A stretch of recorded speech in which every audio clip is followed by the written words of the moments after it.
I decided not to dry my hair today. I didn't feel like it. I appreciate living in the small town Midwest where no one even probably notices, and if they do, they don't care. I would not probably, when I lived in Phoenix, I would not do this, but I just didn't feel like it. I still feel this cold lingering in me, like an achy, a little bit of a sore throat. I've been taking those immune system things. I got the Chewables Airborne Original.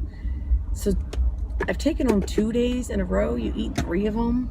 Maybe the chewables aren't the best ones to get, but I don't know that it's helping. So that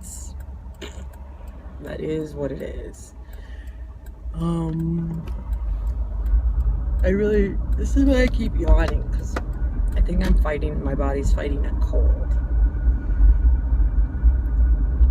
So I'm having technical difficulties with the uploading. My son has a Mac computer with his school, and it can do awesome things with the movies. I don't use it, but I just use my phone. And so I take the videos that I record throughout the day, and I can put them together on like an Apple app, movie app thing, and then I post them to YouTube. When I post them to YouTube, I have the option of making the videos on YouTube public or private, to which I choose public. The last 2 days in a row, I don't know why, it keeps switching them to private. And last night, I actually, because I can, scroll up and down the screen, I could see it said public. I pushed share, and it uploaded. Once it was uploaded, I checked, and it's private again.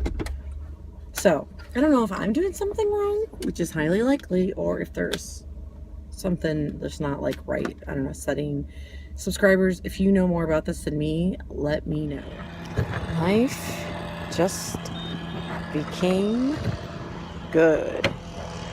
So it has been this big stressor that I didn't have the title for my car, so I'm driving illegally. It drives me crazy. And then on top of it, I can't park at the school because I can't register my car for the parking without the registration. So yesterday at 3:20, the dealership said, hey, we just got the title in, because they had to order the lost title. So I went and got it, registered the car at the DMV, and now I have my parking pass. I don't remember where she said to put it. I was so excited that I got it. Oh, place inside lower right hand corner. Thanks. Thank you for writing that on there. And all of the law students get to park in employee or teacher parking. So we get to park in teacher parking. It's like a privilege. Woo! I've been having fun conversations with a couple of friends of mine today, and mostly Dory. But I thought I'd just throw it on here, and feel free, please comment below and let me know, let the other subscribers know what you think. One, we were talking about defining romance, and then the other was about romance. So, how do you define romance? What is romance to you, or what is romantic? I told her what I thought romantic was, and she's like, I don't want to tell you my definition after yours, so I don't want it to be mine to be weird, but I define romance as creating kind of an ambiance of space where people can be intentional about expressing their love for one another. And it doesn't have to be sexual. I don't mean like that. I just mean the emotional connection that people share can be expressed. And so it can be over a candlelight dinner in your home or on the beach or whatever. But the idea is that there's not, I think that there's not distractions around. So that's why you're creating an ambiance and being really intentional about that. And then also this thought that it's a gift. So both people are giving of themselves and trusting the other that they're safe with that, and just kind of dumping their love into that person. And again, this isn't sexual. This is just like emotional, mental. And so I think any time that kind of space or place can be created can be romantic. I think. I don't know though. Like there could be other definitions. I just made that up. So what do you think? All right, what are the elements of assault? What an afternoon. Ugh. I think I just had 3 different phone calls dealing with kind of like big stuff on different levels, but big stuff. On top of that, my battery died in my car. So this isn't really neat. My battery died. I took a nap before class started. I was super tired and my phone battery was almost dead. So like I left my car on like the kind of like medium on, but not all the way on. And then I plugged the phone in and I went to sleep for an hour. Well, that killed the battery, I guess. So I get to class. I tell my fellow students what I did. And one was like, oh, I got cables. Cool. So one of them jumps the car and I'm like, I'm just afraid there's always something big because I don't like, so I get a lot of anxiety around car problems, and I prefer to drive like newer low mileage cars so that there's not mechanical problems, because I literally get anxiety, like irrational fears and nervousness around car problems. Like it overwhelms me emotionally. So buying this car, it was a rational decision. Like I needed no car debt. I needed a reliable vehicle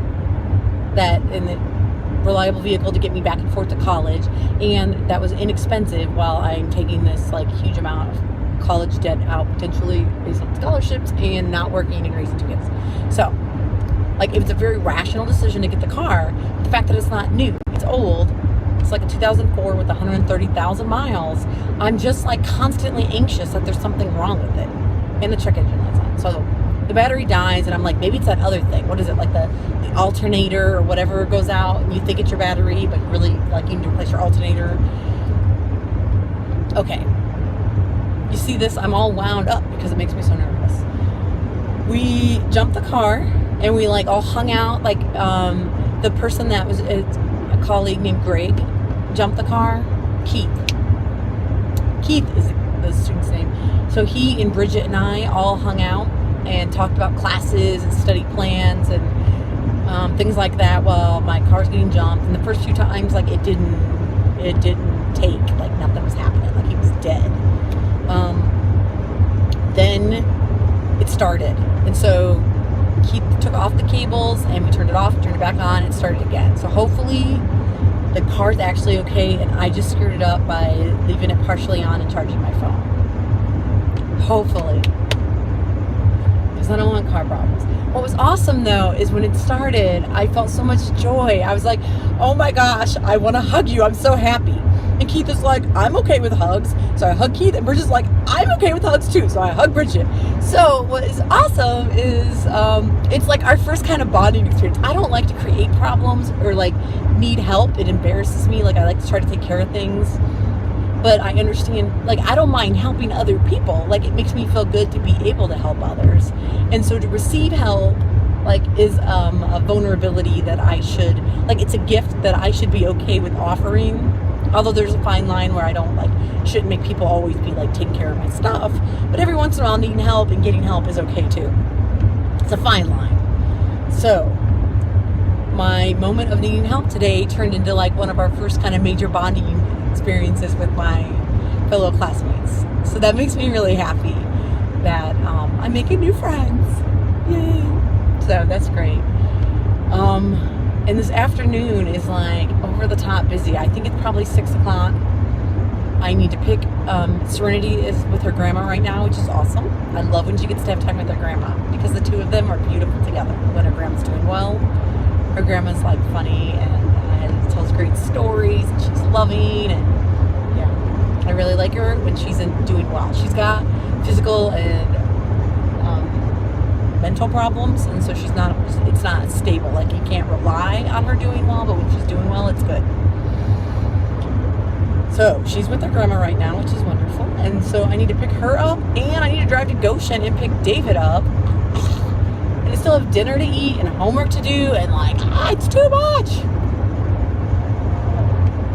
And then on my way home, I'm on nonstop conference calls.